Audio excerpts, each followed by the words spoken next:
ပတ်ကြီးရနေပြီးတော့ထုတ်ပေးထားတယ်ဝေးလေကောင်းလေးလေထီးနဲ့လက်ခမောင်း emo ကိုဘယ်လိုယူရမလဲဆိုတာပြပြပေးပထမဆုံးကျွန်တော်တို့ event နဲ့ဝင်လိုက်ပါ event နဲ့ဝင်လိုက်ပြီးမြန်မာဘာသာနဲ့ရနေပြီဆိုတော့ဝင်လိုက်အဲ့ထက်မှာကျွန်တော်တို့ရန်ကုန်မန္တလေးပါညာရှိမှာဗျာပြီး event ဆိုင်တွေဝင်ကြည့်လိုက် event ဆိုင်တွေမှာလက်ခမောင်း emo ကိုကျွန်တော်လိုချင်တယ်ဆိုလို့ရှိရင်ရုပ်သေးအကတစ်ခုနဲ့မော်လမြိုင်ဂျိုကိုစီတစ်လုံးနဲ့လိုတယ်တစ်ခုနဲ့ပေါ့ဗျာ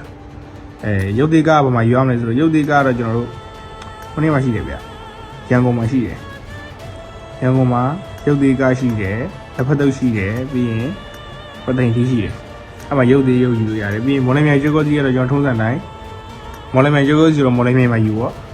မော်လမြိုင်မှာရှိတယ်မော်လမြိုင်မှာဒီခုံပေးရမယ်ပြီးရင်ကျွန်တော်တို့ဝေးလေကောင်းလေးလေးထီဝေးလေကောင်းလေးလေးထီက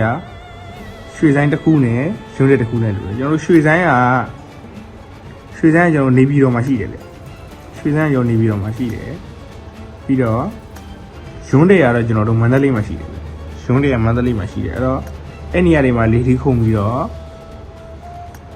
ဒီ item တွေစုပြီးတော့ဒီဟာတွေပြန်လဲလို့ရတယ်ပေါ့ဝေးလေကောင်းလေးလေးထီနဲ့ကျွန်တော်တို့လက်ခမောက် emo အပိုင်ရပါတော့